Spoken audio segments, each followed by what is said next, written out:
नमस्कार, आप सभी का एक बार फिर से स्वागत है हमारे चैनल भक्ति गीत पर। आप सभी को गणगौर की हार्दिक शुभकामनाएं। आइए सुनते हैं गणगौर की व्रत कथा। एक बार की बात है, भगवान शिव और माँ पार्वती पृथ्वी पर भ्रमण करने निकले। शिव जी ने माता पार्वती जी से पूछा, आप 12 महीने के रास्ते से चलोगी या 6 महीने के? तो पार्वती जी ने कहा, मैं तो 12 महीने के रास्ते से चलूंगी। तब शिव जी ने पार्वती जी से कहा कि संसार में लोगों के दुख को देखकर आप कोई भी हट मत करना। पार्वती जी मान गई। जब शिव जी और पार्वती जी आगे बढ़ते हैं तो रास्ते में एक घोड़ी करा रही थी, यानी कि उसको बहुत दर्द हो रहा था। उसकी पीड़ा देखकर पार्वती जी भगवान शिव से कहती हैं, यह घोड़ी क्यों कष्ट आ रही है? शिव जी कहते हैं, माँ बनने वाली है। तब पार्वती जी कहती हैं, माँ बनने में इतना कष्ट है तो आप मेरे गांठ लगा दो। शिव जी कहते हैं, अभी आगे चलो। तभी रास्ते में एक राजा का राज्य आता है। वहाँ पर दूर दूर तक शांति और उदासी फैली होती है।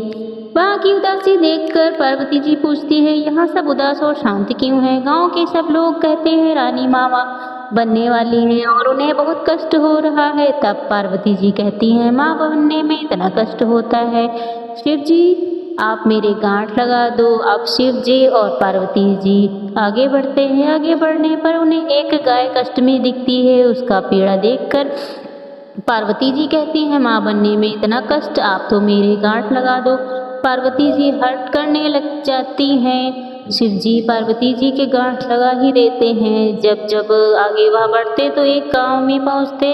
उस दिन गणगौर का व्रत होता है। बगीचे में गांव की औरतें गणगौर का पूजन कर रही थी, तो पार्वती जी उनको देखकर वहां चली जाती हैं। वे महिलाएं जैसे ही पार्वती जी को देखती हैं, वह उनकी पूजा करने लग जाती हैं। इस पर खुश होकर पार्वती जी उनको सारा सुहाग बांट देती हैं। शिव जी पार्वती जी से को ढूंढते हुए वहां पहुंच जाते हैं, तो पार्वती जी को फूल पत्तों से ढका हुआ पाते हैं।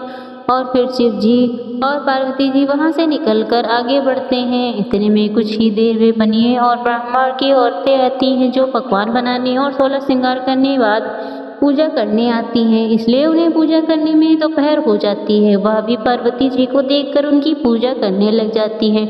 पार्वती जी उनसे भी खुश हो जाती हैं, लेकिन जब वो सुहाग देने लगते हैं तो शिव जी पार्वती जी से कहते हैं, आप तो पहले ही सारा सुहाग बांट चुकी हैं, अब आप इन्हें क्या देंगी? तब पार्वती जी अपनी चिटकी उंगली से मेहंदी, मांग में सिंदूर और आँख से काजल निकालकर उन्हें कलसे में पानी में घोलकर उन पर छींटे मारती हैं और इस तरह उन्हें सुहाग देकर वो वहाँ से भी आगे बढ़ते हैं। इस प्रकार चलते चलते दोनों पार्वती जी के पीहर पहुँच जाते हैं। वहाँ सब उनकी खूब आप भगत करते हैं। भैया पधारिए, खूब पकवान बनाए और आपके लिए बहुत अब खूब पकवान बनाए जाते हैं। जब जो भी पकवान बनाए गए थे, शिव जी वो सारा खाना खा लेते हैं और पार्वती जी क्या खाएं, उनके लिए कुछ नहीं बचता तो वो बथुए का साग खाकर पानी पी लेती हैं। अब जब दोपहर होने लगती तो भगवान शिव और माता पार्वती विश्राम करने लगते हैं। शिव जी पार्वती जी से पूछते हैं, आपने क्या खाया?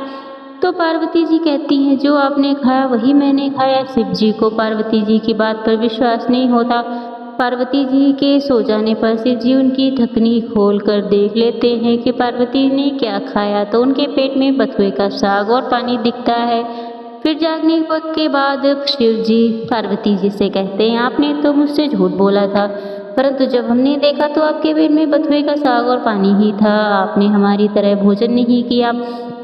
तब पार्वती जी के हट करती हैं कि आज दोपहर के बाद भी कोई किसी महिला की ढकनी खोलकर नहीं देखेगा, यानी कि आज के बाद कोई किसी महिला के पेट में नहीं देख पाएगा। आप ऐसा वचन दो, क्योंकि औरतें अपने पीहर और ससुराल दोनों की इज्जत बचाती हैं। आपने मेरी ढकनी खोल कर क्यों देखी? तब भगवान शिव को माँ पार्वती जी को यह वचन देना पड़ा। उसके बाद अब से किसी भी महिला की ढकनी नहीं खुलती। अब तो वो आगे बढ़ते और कैलाश पर्वत के लिए निकलते। अब रास्ते में उन्हें गाय और बछड़े को चढ़ती हुई मिलती, जो बहुत खुश दिखाई देती। यह देखकर पार्वती जी शिव जी से कहती, गाय तो बच्चा होने के बाद खुश है, ऐसा करो मेरी गांठ खोल दो। तो शिव जी कहते हैं, मैंने तो आपसे पहले ही कहा था गांठ मत लगवाओ, पर आपने जिद ही पकड़ ली थी। अब ऐसा नहीं हो सकता। वहाँ से आगे बढ़ते हैं तो राजा के गांव में पहुँचते ही वहाँ पर भी खूब ढोल नगाड़े बज रहे थे, मिठाइयाँ बांटी जा रही होती हैं, खूब लोग नाच रहे थे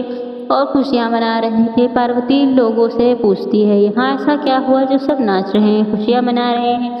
गांव के लोग बताते हैं, रानी जी ने के बेटा हुआ है, हम उसी का जश्न मना रहे हैं। पार्वती जी और शिव जी से वहाँ से भी आगे बढ़ते हैं। आगे बढ़ने पर पार्वती जी देखती है कि घोड़ा भी खूब खुशी से और अपने बच्चे के साथ थी।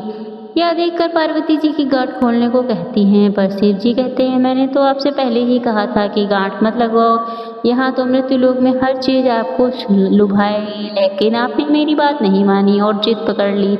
अब आपकी गांठ नहीं खुल सकती, अब ऐसा नहीं हो सकता। यह कहकर शिव जी पार्वती जी को मना कर देते हैं।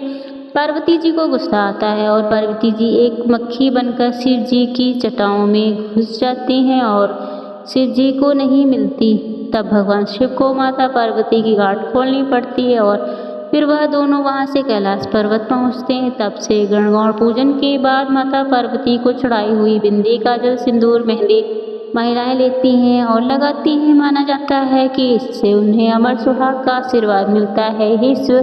ईश्वर गणगौर माता, कहानी अधूरी हो तो पूरी करना और पूरी हो तो मान कर अब कहानी कहने वाले, सुनने वाले, ओंकार भरने वाले सब पर अपना आशीर्वाद बनाए रखना। तो यह थी गणगौर की व्रत कथा। आपको यह कथा कैसी लगी कमेंट करके जरूर बताइए। साथ ही मेरे चैनल भक्ति गीत को सब्सक्राइब करना ना भूलें। धन्यवाद।